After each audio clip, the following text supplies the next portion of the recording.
Assalamualaikum warahmatullahi wabarakatuh.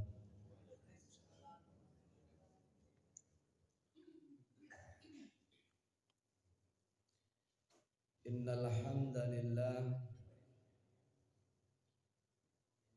nahmaduhu wa nasta'inuhu wa nastaghfiruh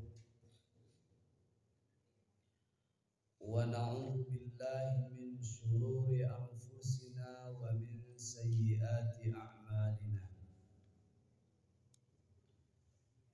May yahdihillahu fala mudilla lahu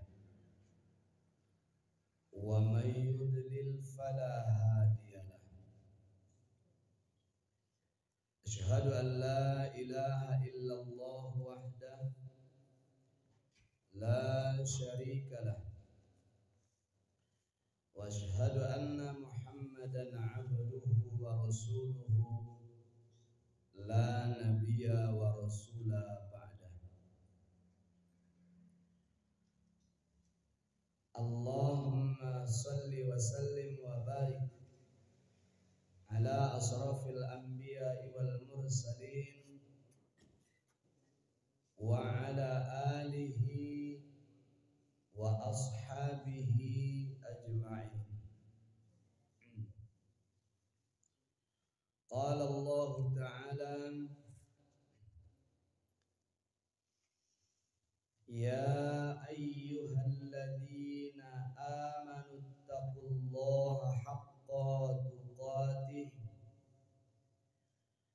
wa la tamutunna illa wa antum muslimun. Wa qala sallallahu alaihi wa alihi wa sallam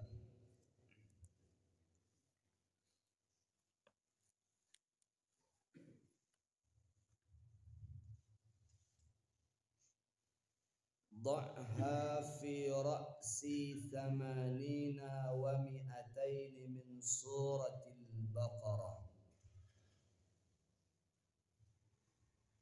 Bapak-bapak, ibu-ibu jamaah yang dirahmati Allah,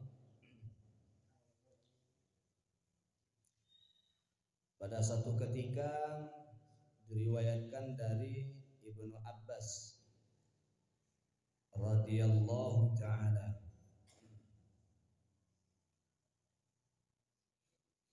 datanglah Jibril alaihissalam kepada Rasulullah sallallahu alaihi wa alihi wasallam, memberitahukan tentang tatkala turunnya ayat ke-280 surah Al-Baqarah. Jadi ketika turun ayat 280 surah Al-Baqarah itu, maka Rasul sallallahu alaihi wa alihi wasallam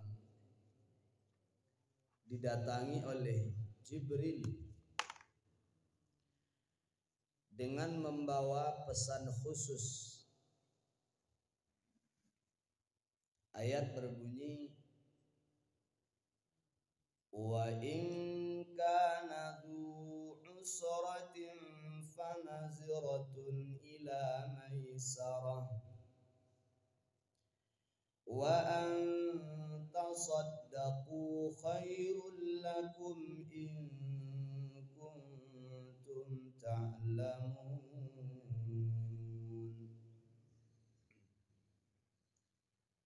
Dan jika ini ayat mengenai hutang piutang,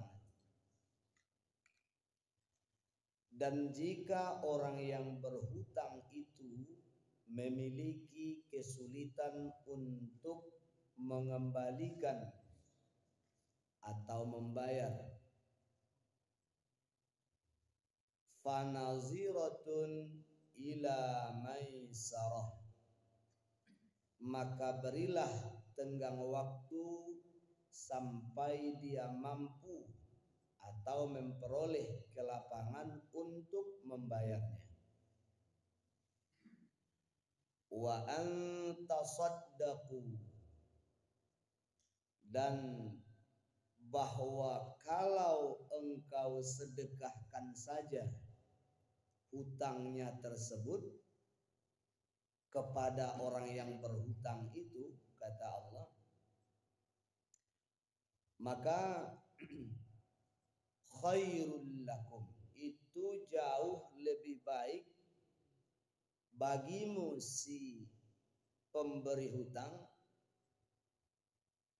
Artinya lebih baik begini, daripada hutangnya kita tagih kemudian membuat sakit hati karena tak dapat-dapat, atau mungkin kecewa, marah-marah. Kalau kau sedekahkan saja, itu lebih baik nilainya di sisi Allah. In kuntum ta'lamun, jikalau kamu mengetahuinya. Nah, ini ayat ini turun, Rasul sallallahu alaihi wasallam didatangi Jibril. Nah, Jibril membawa pesan, dha'ha fi ra'si thamanina wa mi'atain min suratil Baqarah. Muhammad, kata Jibril, ini ayat ini kau letakkan di nomor 280 surah Al-Baqarah. Kenapa di situ ayat ini diletakkan? Nah, kita lihat ayat sebelumnya. Ayat sebelumnya itu bercerita tentang persoalan yang pertama sedekah, kemudian yang kedua persoalan harta riba. Jadi setiap orang itu memiliki tingkat kesulitan ataupun naik turun keadaan ekonomi. Dan yakinlah bahwa salah satu yang menyebabkan orang itu menjadi dekat kepada kekafiran adalah justru kefakiran. Jadi fakir itu mendekatkan orang kepada kafir, ingkar, kufur. Sebab dengan kekurangannya, dengan kemiskinan yang dialaminya, ataupun dengan kefakiran yang menimpanya, bisa jadi nanti dia ini orang yang rentan terhadap bujuk rayu untuk mendurhakai Allah Subhanahu wa ta'ala. Bahkan ada yang mau pindah agama. Karena apa? Karena tidak tahan dengan fakir ataupun miskin. Jadi dulu kita kenal ada istilah kristenisasi dengan sekarton Indomie. Dulu itu populer sekitar tahun-tahun 2000-an. Ya, sampai hari ini juga terjadi itu. Apalagi di daerah-daerah terpencil, pelosok-pelosok yang jauh dari jangkauan orang banyak, jauh dari pantauan, seperti di Kepulauan Mentawai. Kemudian kalau di daerah Riau itu ada daerah Talang Mama itu namanya. Pokoknya daerah-daerah pedalaman lah, yang jauh dari akses umum. Jadi orang umum tidak terlalu leluasa masuk dan keluar. Nah, ini dimanfaatkan nih oleh oknum agama lain untuk menyebarkan keyakinannya dengan memberi umpan berupa hanya sesuap makan. Makanya dikatakan oleh Nabi Sallallahu Alaihi Wasallam, kemiskinan itu mendekatkan orang kepada kekufuran. Jadi rentan menjual iman. Nah, ketika seseorang itu berada dalam tingkat kesulitan ekonomi, maka ketika itu dia bisa jadi tergoda ataupun terbujuk, termakan rayuan untuk meningkatkan status ekonominya dari miskin menjadi menengah ke atas dengan sistem ataupun cara-cara ribawi. Maka terjadilah pinjam meminjam ataupun hutang piutang. Hanya ayat sebelumnya bercerita tentang persoalan harta. Yang pertama sedekah, kemudian baru tentang harta riba, dan kemudian baru setelah ayat 280 tentang persoalan bagaimana cara berhutang yang benar. Sebab ada hutang ini yang tidak benar. Bagaimana caranya orang berhutang yang tidak benar? Hutang yang tidak benar itu adalah dengan menggunakan sistem riba. Padahal Allah Subhanahu wa taala mengatakan, yamhaqullahu riba wa yurbis sadaqat. Allah akan membinasakan riba, menghancurkan riba, dan menyuburkan sedekah. Jadi bagaimanapun suksesnya ekonomi pelaku riba itu, akan ada masanya dia dihancurkan oleh Allah Subhanahu wa ta'ala.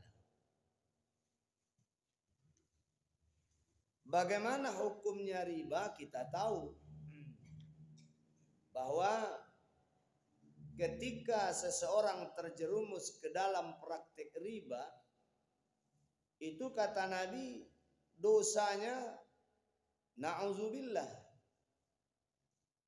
sama dengan 36 kali menzinai orang tua kandung sendiri. Dan Allah melaknat 4 orang yang terlibat riba.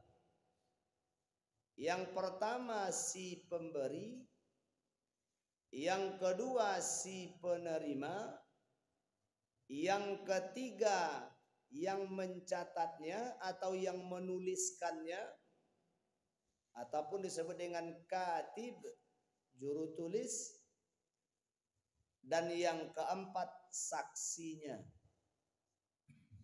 Ini kata Nabi Shallallahu Alaihi Wasallam, ini keempat-empatnya dilaknat. Ulaika alaihim la'natullahi wal malaikati wan nasi ajma'in.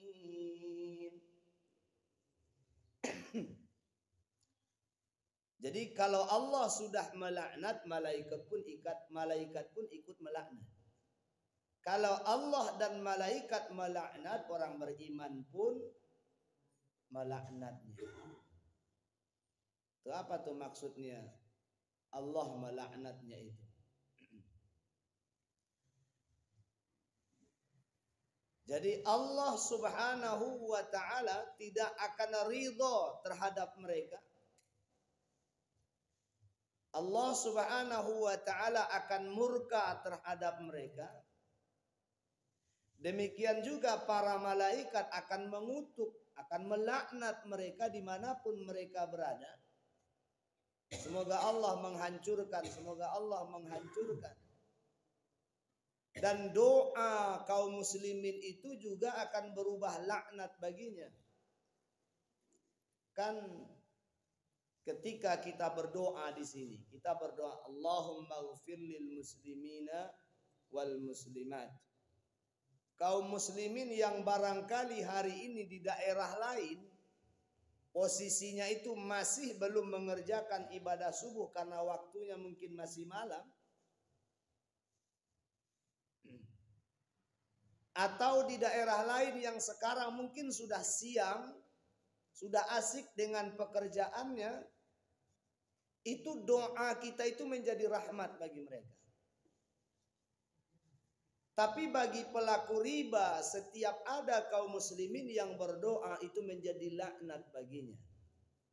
Itu makanya pelaku riba itu oleh Allah Subhanahu wa taala yang 4 golongan itu, si pemberi, si penerima, si penulis dan saksinya, itu oleh Allah Subhanahu wa taala yamhaqullah, akan dihancurkan. Jadi Allah akan hancurkan pelaku riba itu.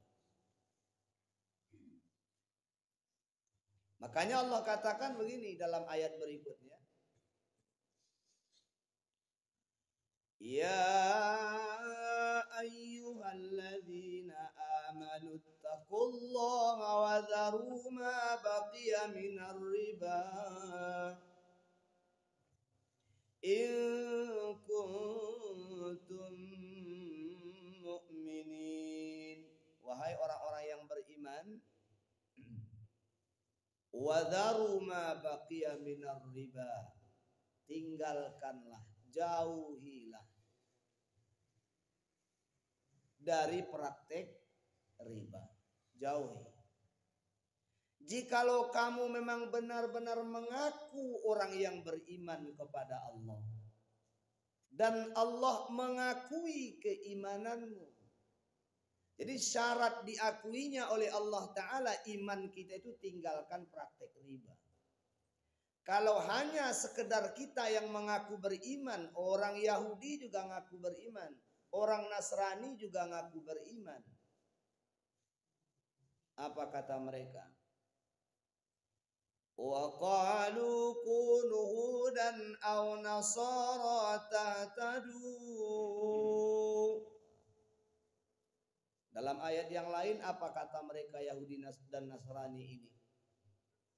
La yadkhulal jannata illa man kana hudan aw nasara. Mereka orang Yahudi bukan hanya sekedar mengaku beriman, orang Nasrani bukan hanya sekedar mengaku beriman menurut iman mereka ataupun kepercayaan mereka, bahkan mereka berani mengklaim bahwa surga itu milik mereka. Berkata orang Yahudi bahwa surga itu takkan diperoleh oleh orang Nasrani karena yang masuk surga cuma orang Yahudi. Orang Nasrani pun berkata yang akan masuk surga itu ya kami orang Nasrani, bukan kalian orang Yahudi.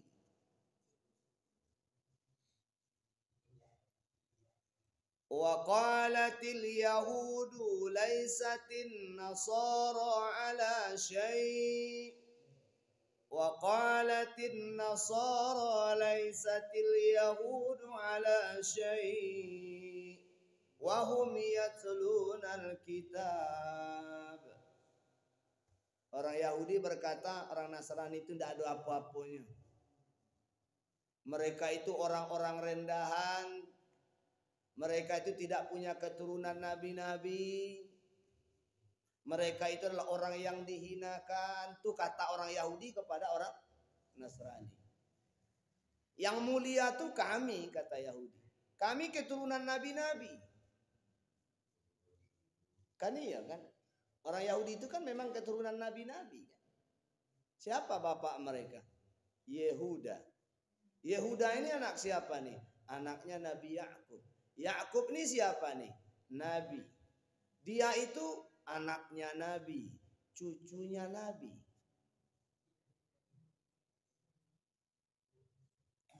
Jadi salah satu anaknya Nabi Yakub itu ada namanya Yehuda. Nah, dari keturunan Yehuda inilah nanti berkembang biak yang jadi Yahudi sekarang itu.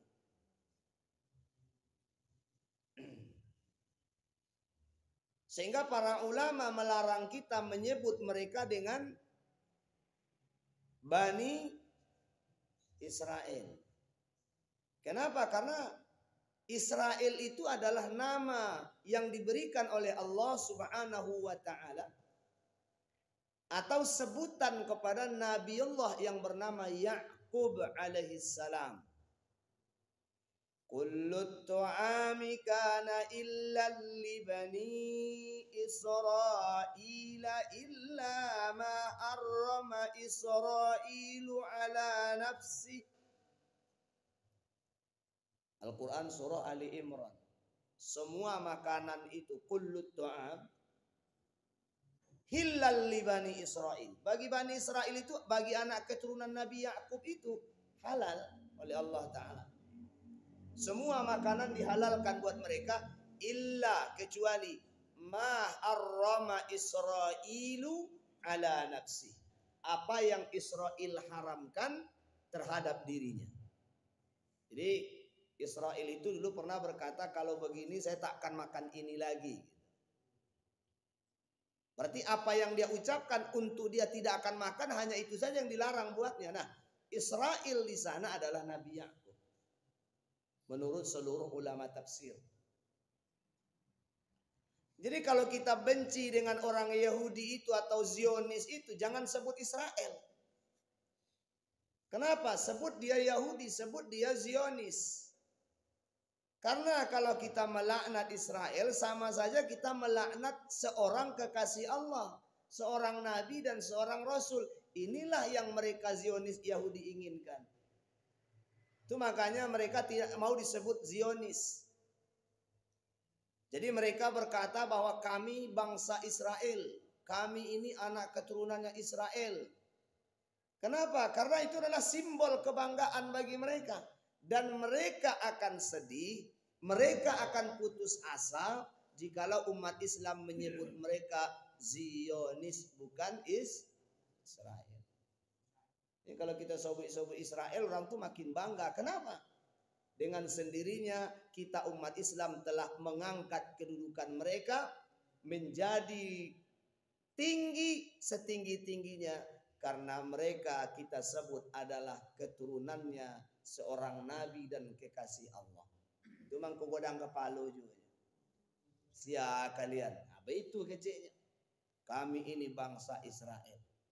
Kami adalah anak keturunan para nabi. Ayah-ayah kami, kakek-kakek kami, seluruhnya nabi. Kalian siapa? Bumi ini Allah wariskan hanya kepada kami. Allah telah melebihkan kami dibandingkan bangsa-bangsa lain. Itu pengakuan. Dengarlah mereka ketika berbicara. Betapa remehnya mereka memandang orang lain di luar Bani Israel. Dan Al-Quran menerangkan tentang bagaimana mereka diutamakan oleh Allah Subhanahu wa Ta'ala pada saat mereka taat dulu. Tapi begitu mereka tergelincir dari ketaatan, maka Allah Subhanahu wa Ta'ala maghdub alaihi, murka kepada mereka. Nah, sampai-sampai Allah abadikan kemurkaan itu sebagai bentuk laknat terhadap mereka dalam satu surah yang kita baca setiap kita sholat. Wajib kita baca setiap kita sholat. Kalau tak baca tak sah sholat kita. Itulah bentuk laknat Allah kepada mereka. Ghairil maghdubi alaihim waladdallin. Berdoalah kalian kepadaku, kata Allah, agar jangan kalian dimurkai seperti dimurkainya orang-orang Yahudi. Agar jangan kalian tersesat seperti sesatnya orang-orang Nasrani. Sekarang kalau orang Nasrani pidato di gereja-gereja mereka, mereka mengatakan apa terhadap Islam ini? Hai domba-domba tersesat. Padahal yang sesat itu menurut Allah mereka. Tapi mereka mengklaim bahwa diri mereka benar. Dan mereka anggap di luar orang Nasrani semuanya domba tersesat.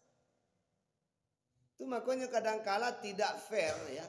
Ketika umat Islam dilarang mengatakan kafir, kalimat kafir. Padahal kalimat kafir itu justru ada dari Al-Quran. Orang pertama yang mengucapkan kata-kata kafir kepada orang di luar Islam justru orang paling berakhlak di bumi ini. Siapa? Nabi Muhammad sallallahu alaihi wasallam. Itu manusia pertama yang mengatakan orang di luar Islam itu kafir. Padahal manusia yang diakui akhlaknya baik oleh lawannya apalagi kawannya justru Nabi Muhammad sallallahu alaihi wasallam. Tokoh Yahudi terkemuka mengatakan dari 100 manusia paling berpengaruh nilai positifnya atau ajarannya, sifat-sifatnya adalah Rasulullah Muhammad sallallahu alaihi wasallam. Orang Yahudi itu sendiri mengatakan. Jadi orang berakhlak paling mulia yang akhlaknya bisa mempengaruhi manusia dan tingkat pengaruhnya itu nomor 1 di dunia adalah Nabi besar Muhammad sallallahu alaihi wasallam. Yang katakan justru Yahudi itu sendiri. Itu dalam buku 100 manusia paling berpengaruh di dunia. Itu catatan Yahudi. Sesungguhnya mereka selalu mencari kelemahan, mereka selalu mencari kesalahan, namun tidak dijumpai kesalahannya kecuali yang diada-adakan. Maka muncullah semacam isu bahwa Islam itu sangat merendahkan kaum wanita. Buktinya Nabi mereka istrinya banyak.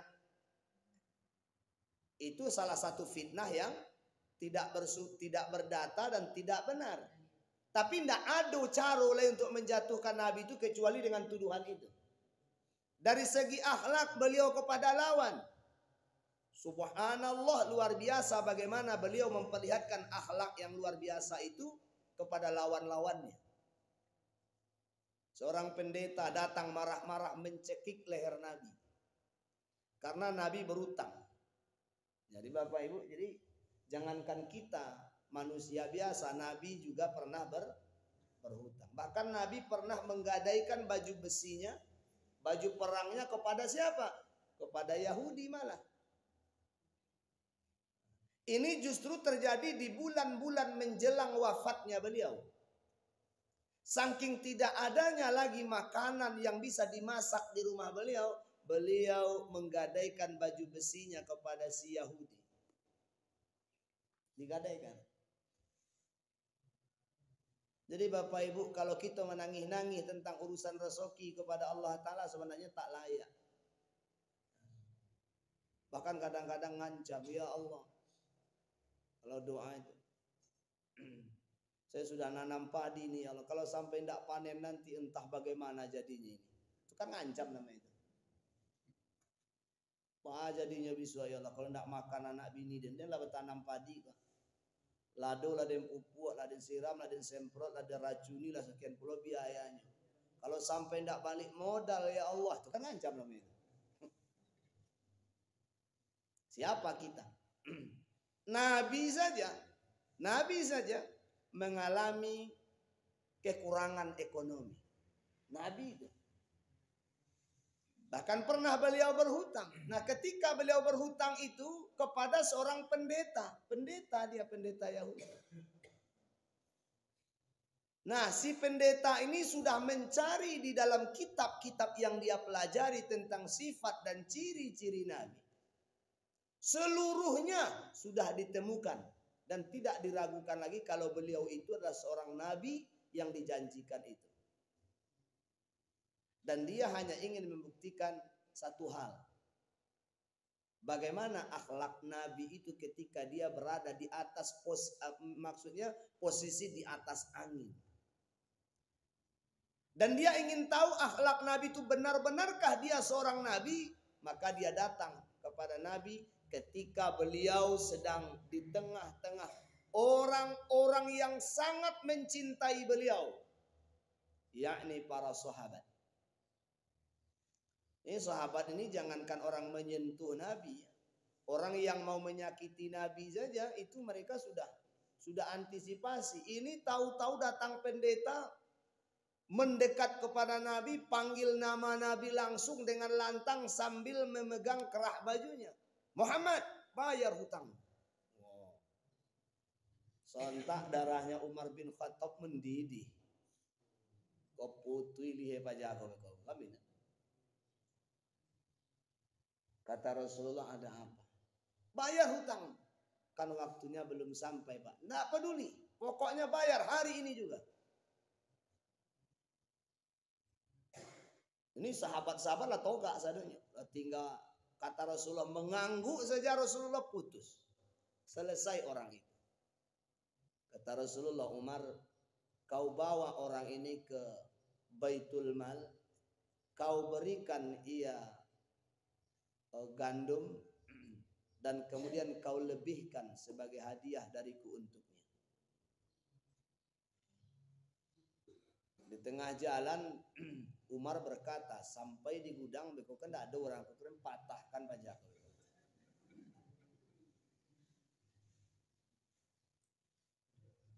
Begitu sampai di gudang, Umar berikan nih yang kamu minta.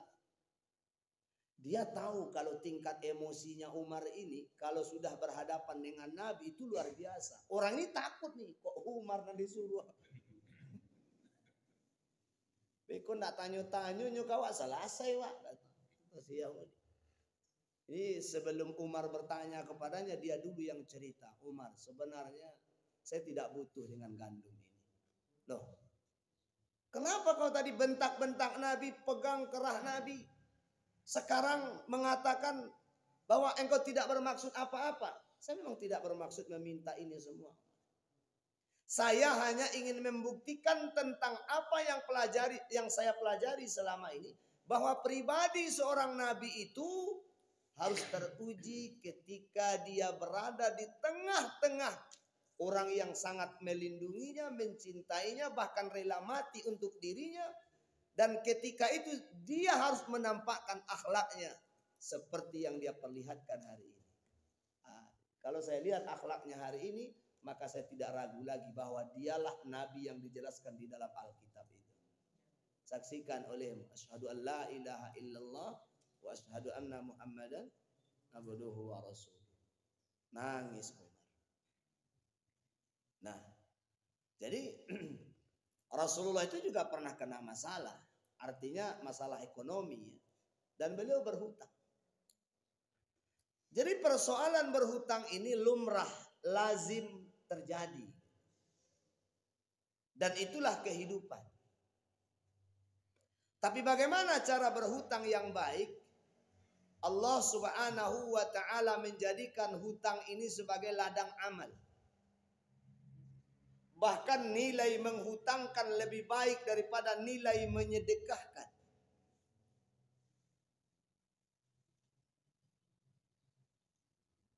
Orang yang menghutangkan, kata Nabi, maka baginya pahala sedekah sebanyak yang ia piutangkan. Datang orang minjam, Pak, Bu, ambo minta tolong. Berikan ambo piutang. Berapa lalunya? 1 juta. Berapa lamunya? Sebulan. Baik. Diberikan uang. Ketika uang itu berpindah dari tangan si penghutang kepada yang berhutang, tercatat baginya pahala sedekah sebanyak 1 juta rupiah. Dan itu berlaku setiap hari selama 1 bulan. Sedekah 1 juta, 1 juta, 1 juta tiap hari. Berganti hari tertulis pahala sedekah. Berganti hari tertulis pahala sedekah. Selama 1 bulan. Kalau kita sedekah berapa pahalanya? Kita sedekah 1 juta, tertulis pahalanya 700 kali lipat, selesai. Besok nggak ada lagi.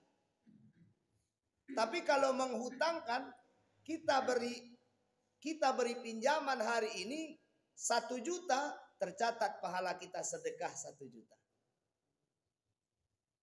Besok tercatat lagi sedekah kita 1 juta. Selama hutang itu belum dibayar, selama itu pula tercatat bagi kita setiap hari, kata Nabi Shallallahu Alaihi Wasallam, pahala sebanyak jumlah hutang yang kita berikan. Begitu waktu yang ditentukan datang, orang ini belum mampu bayar. Dia datang lapor, Pak, Bu, maaf, saya belum mampu mengembalikan, kasih saya waktu lapang atau tenggang waktu. Kata si pemberi hutang, silahkan sampai engkau mampu membayarnya. Ketika itu dilipat gandakan pahalanya menjadi 2 juta. Sedekahnya setiap hari. Seolah-olah orang yang memberikan hutang itu sudah bersedekah 2 juta setiap hari. Sampai orang ini bayar. Datang lagi dia minta tangguh lagi. Maaf Pak, Bu, ulun jo bisa bayar. Tolong agih ambo waktu. Kata kita, silahkan sampai engkau mampu bayar. Dilipat gandakan lagi pahalanya seperti bersedekah setiap hari. Itu makanya pahala mempiutangkan itu lebih besar daripada menyedekahkan. Kenapa? Resikonya. Oh, tambah hebat lagi Pak. Selama dia gak bayar tuh dilipat-lipat gandakan terus hutangnya. Jadi dari mana itu pahala didapatkan? Dari pahala orang yang berhutang itu. Dia beramal, pahalanya untuk kita. Kalau dia tidak punya amal lagi, dosa kita ke dia. Ya kalau bisa dilari-larikan orang saja hutang. Cuman resikonya ikhlas enggak? Ikhlas atau tidak? Itu makanya pahalanya besar. Karena resikonya juga besar.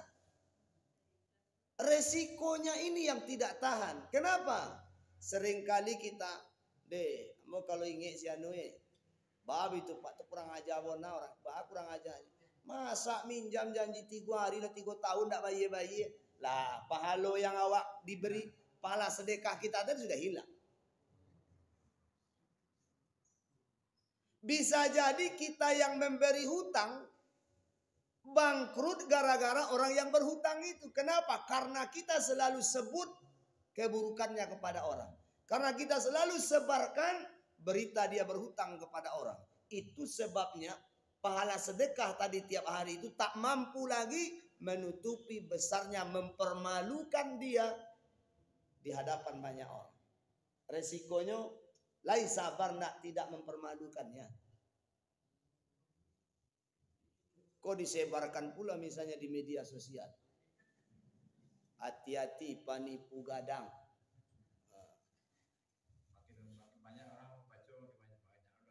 Iya, selagi ada orang yang baca berdosa kita. Pahala kita berkurang. Jadi itu besarnya manfaat memberi hutang. Cuma ujiannya sabar tidak. Kalau nak sabar nak usah, tagih terus. Wajib Pak. Menagih hutang itu wajib. Wajib ditagih. Jangan sampai malah dia nanti balik lapor di hadapan Allah Ta'ala. Ya Allah, dia diam saja. Dia tak pernah ingatkan saya sampai saya lupa ya Allah. Sebenarnya orang berhutang tak bisa lupa Pak. Mana bisa lupa kalau kita punya hutang. Tapi andaikan dulu dia ingatkan saya pasti bayar ya. Andaikan dulu dia beritahu saya akan bayar. Ini dia tidak pernah kasih tahu. Sehingga saya lalai. Coba dia kasih tahu dulu. Saya bayar itu. Makanya harus diingatkan. Perkara dia tidak mampu atau belum mau bayar itu urusan dia. Cuman diingatkan saja. Klakson saja tidak basuh. Kalau ada sekarang bayar itu. Kalau ada sekarang klakson mobil itu ya. Seperti tadi jangan lupa gitu ya. Kalau basuh orangnya itu saja klaksonnya, jangan lupa. Itu sebagai pengingat. Baik. Tapi kata Allah Ta'ala, kalau kamu mau pahala yang lebih dahsyat lagi daripada menghutangkan itu tadi, setelah menghutangkan, pada awalnya tadi menghutangkan lebih besar daripada menyedekahkan. Setelah dihutangkan baru disedekahkan. Ini baru pahalanya luar biasa. Itu kata Allah tadi dalam ayat yang 279 itu. 278 itu. Kalau kamu Oh, kalau kamu bebaskan hutang itu, kemudian kamu sedekahkan kepadanya, khairul lakum. Itu jauh lebih besar pahalanya, lebih besar balasannya di sisi Allah Subhanahu wa Ta'ala. Nah, sekarang kan ada orang yang ambil kesempatan dalam kesempitan saudaranya. Padahal Nabi mengatakan, siapa yang melapangkan urusan saudaranya di dunia, Allah lapangkan, Allah mudahkan urusannya di akhirat nanti. Mayyasara, siapa yang memudahkan. Jadi kalau ada orang kesulitan, kita mudahkan, kita bantu. Allah mudahkan, yassarahullahu. Allah mudahkan urusan orang ini di akhirat nanti. Man satara musliman satarahullahu yaumal qiyamah. Siapa yang menutup aib saudaranya di dunia, Allah tutup aibnya di akhirat. Kan semua kita nanti diperlihatkan catatan amal sekaligus perbuatan kita. Yauma idzin tuhadditsu akhbaruha bi anna rabbaka auhala. Yauma idzin yasdurun nasu ashtata liyurau a'malahu. Al-Zalzalah. Jadi ada nanti masanya di mana kelakuan kita semasa hidup yang orang tidak tahu dipertontonkan. Nih, perbuatanmu nih dulu waktu di dunia. Ini yang membuat orang tersiksa sebelum disiksa. Kita sudah tersiksa sebelum disiksa ketika melihat perbuatan buruk kita itu ditonton oleh seluruh umat manusia sejak dari Nabi Adam sampai Adam Malik, bahkan sampai Adam hari kiamat nanti. Dilihat saja, ditonton saja. Nah, pada saat itu ada orang yang aibnya ditutup. Allah nggak perlihatkan aibnya kepada seluruh manusia. Allah sembunyikan. Allah panggil dia seolah-olah orang yang berbicara di belakang tirai. Wahai hambaku. Jadi kan kalau kita berbicara di belakang tirai kan orang sebelah tirai kan nggak lihat. Apakah ini memang perbuatanmu? Iya ya Allah. Kau akui ini dosa-dosamu? Iya ya Allah. Ya sudahlah, baiklah. Karena kau dulu rajin menutupi aib saudaramu. Kau tidak mau saudaramu dipermalukan. Kau tahu aib ini sangat besar. Kau tahu dosanya itu sangat luar biasa. Perbuatannya kepadamu itu dahsyat sekali. Ternyata kau sabar, kau tutupi kesalahan saudaramu itu agar tidak diketahui oleh orang lain, agar dia tidak dipermalukan. Maka sekarang aku tutup aibmu dari saudaramu yang lain. Sudahlah, kau masuk saja ke surga. Jadi begitulah gambaran bagaimana orang-orang yang menutupi aib saudaranya di dunia, Allah tutup nanti aibnya di akhirat. Allah tidak perlihatkan dosanya kepada orang banyak. Dan itu sebuah nikmat. Sama saja begini. Kita kan kalau berjumpa dengan orang yang tahu persis perbuatan kita, kawan seperangai, awak berada di tengah-tengah orang ramai. Kok biasanya kawanku nyeblak-blakan. Kalau nyotu ngecek itu ndak ada berpikir bagainya. Jadi bisa jadi kita kan takut tuh. Kok salah mengecek kawanku, kok yo malu deh gua. Kan begitu kira-kira. Tahu-tahu kawan ini tak ada sedikit pun bercerita. Kawan ini benar-benar menutup perilaku kita bersamanya. Bahkan orang-orang cerita tentang, bertanya kepada kita tentang perilaku kawan tersebut. Kawan itu benar-benar menutupi. Kok kawan nambo keluar biasa, orang elo, orang sabar. Padahal dia tahu nih, ini orang kurang ajar, cilakonya minta ampun, kan begitu. Tapi oleh kawan kita tuh ditutupi. Kira-kira bangga enggak kita dengan kawan itu? Bahagia enggak kita ketika mengalami hal itu? Di dalam hati bersyukur. Alhamdulillah ya Allah. Kalau diceritakannya perangaian bocah ku apih masih tahu gitu. Apalagi nanti di hadapan Allah. Seluruh orang nonton, hanya kita yang tak dipertontonkan. Luar biasa tak? Luar biasa. Jadi oleh karenanya Kalau kita mengetahui aib saudara kita, jangan diumbar. Hamba Allah yang berbahagia. Itu resiko. Makanya orang kalau tidak mampu bersabar, jangan menghutangi. Tapi kalau mampu bersabar, pahalanya besar. Nah, ada orang yang memanfaatkan situasi. Dia lihat saudaranya memang betul-betul butuh pinjaman. Dia pinjam.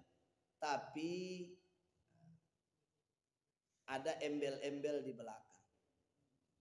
Ambo sih tidak Pak Bu meminjamkan. Itulah biasa. Ya namanya kita makhluk sosial.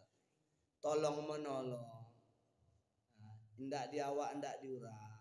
Kadangkala nanti ambo pula butuh pertolongan. Silakan bara ibu para lu. Cuma yo kita kok namanya orang menggalih paham saja lah. Paham saja maksudnya tak bu. Piti ko piti baputa. Kalau nanti ibu saya pinjamkan sama ibu, ini otomatis putarannya mati. Mengerti saja lah di situ. Jadi ujungnya Pak Alay, baraka ibu tambah. Ini. Maka muncullah bank-bank swasta. Ada yang 46 namanya, ada yang 47. Jadi 46 pinjam sampai pulang 6. Sampai 7 pinjam sampai pulang 7. Malah nanti jadi riba nasiah, riba jahiliyah. Bagaimana riba jahiliyah itu bertambah? Kok sebulannya gua kalau lah 2 bulan nanti nambah. Kalau 3 bulan ya. Konvensional masuk riba. Ya. Jadi riba ya, riba nasiah. Jadi riba itu kan sebenarnya konsep riba itu sangat sederhana Bapak Ibu agar kita selamat dari riba. Ar-riba az-ziyadah. Jadi kalau nak tahu di riba itu sajalah. Pegangi saja kaidahnya. Ar-riba az-ziyadah. Apa itu? Riba itu bertambahnya pokok pada saat pengembalian. Itu riba. Habis selesai titik. Sekalipun pokoknya itu ditambah dengan sebutir garam. Garam sebutir. Pak, ambo pinjam piti apa dulu 500.000. Kok Pak ambo pulangkan tambahnya garam cie. Riba garamnya itu.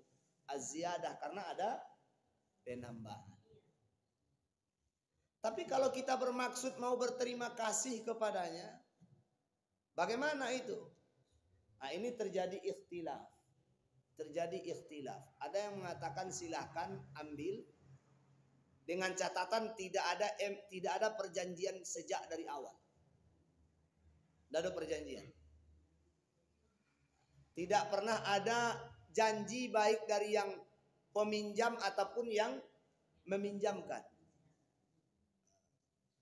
Kata yang minjam Bu, ambo pakai biti ibu dulu 1 juta.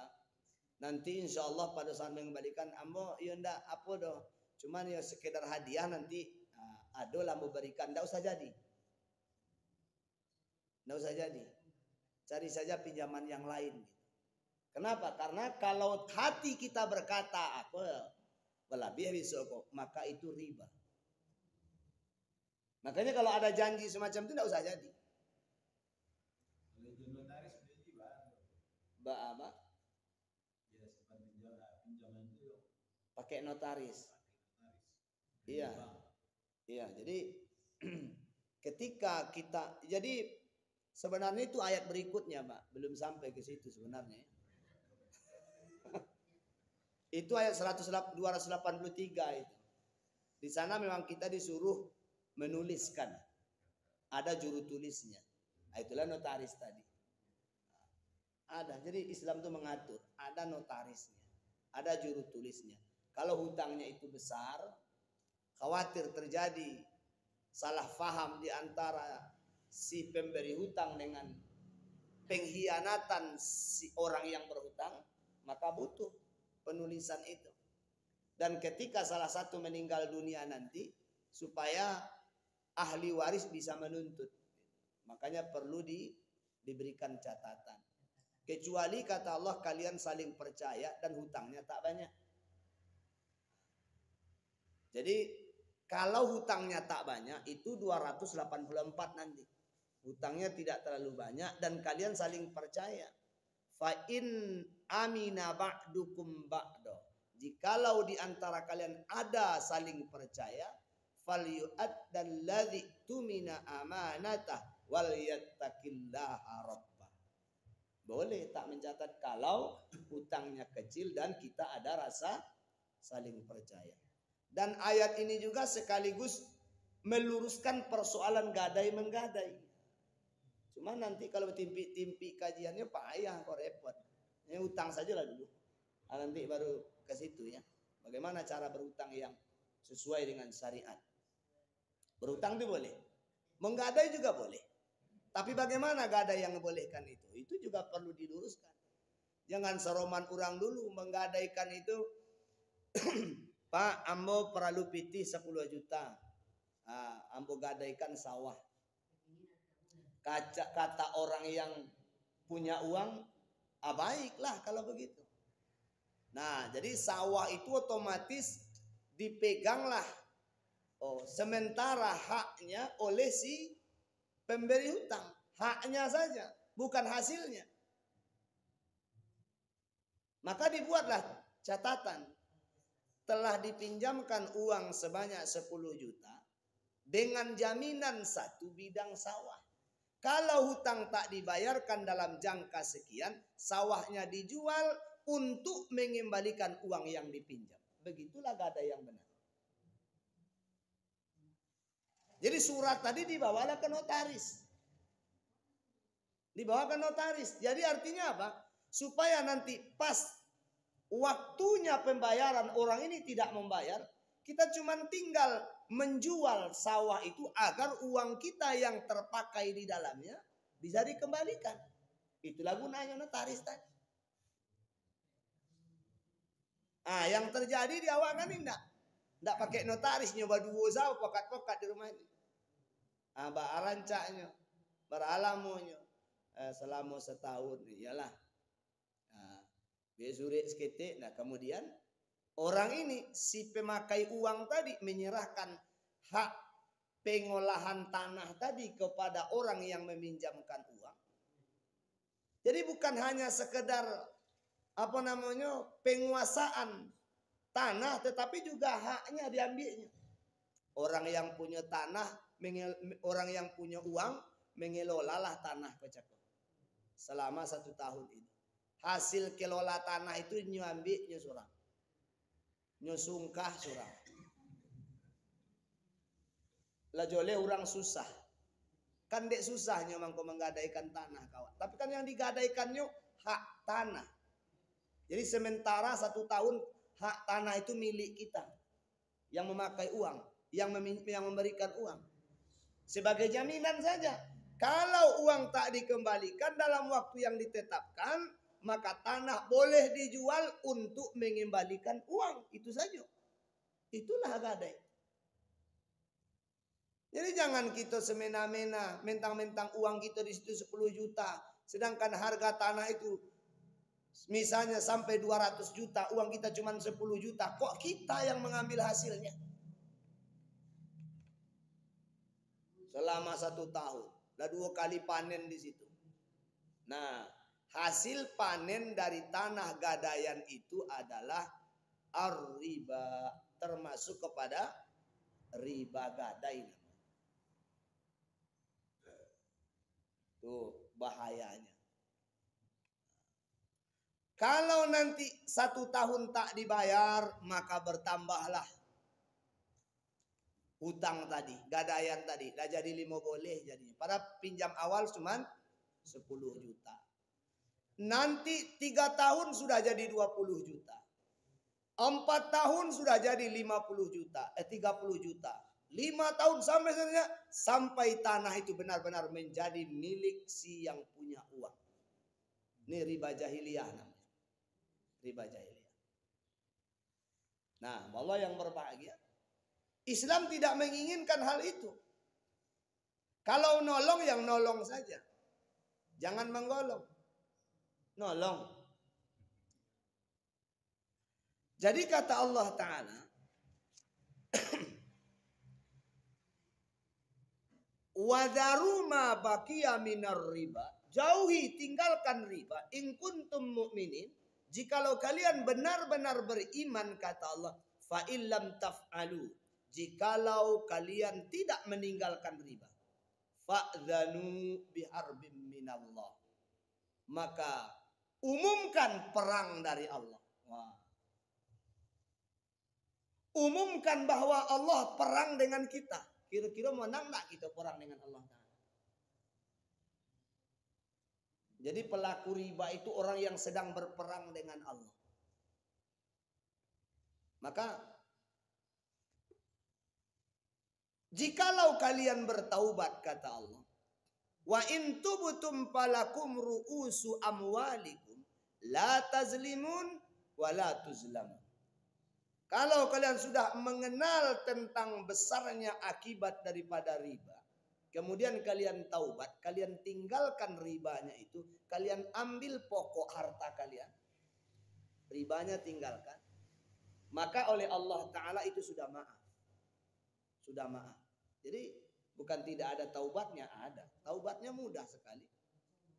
Bagaimana cara mentaubatinya? Ya tinggalkan praktek ribanya itu. Dan bertaubatlah kepada Allah Subhanahu wa Ta'ala. Insya Allah selesai oleh Allah Ta'ala dengan taubat kita. Jadi kalau kita mengaku taubat cuma masih dipraktekkan, ini main-main namanya. Tapi benar-benar bertaubat. Saya tidak akan melakukannya lagi ya. Ini bagi yang sudah terlanjur. Bagi yang sudah terlanjur mempraktekkan, maka solusinya adalah taubat. Solusi itu. Ya.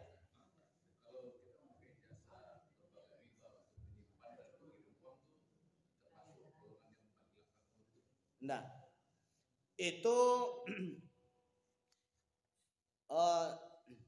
dijelaskan dalam kitab-kitab fikih tentang bank konvensional.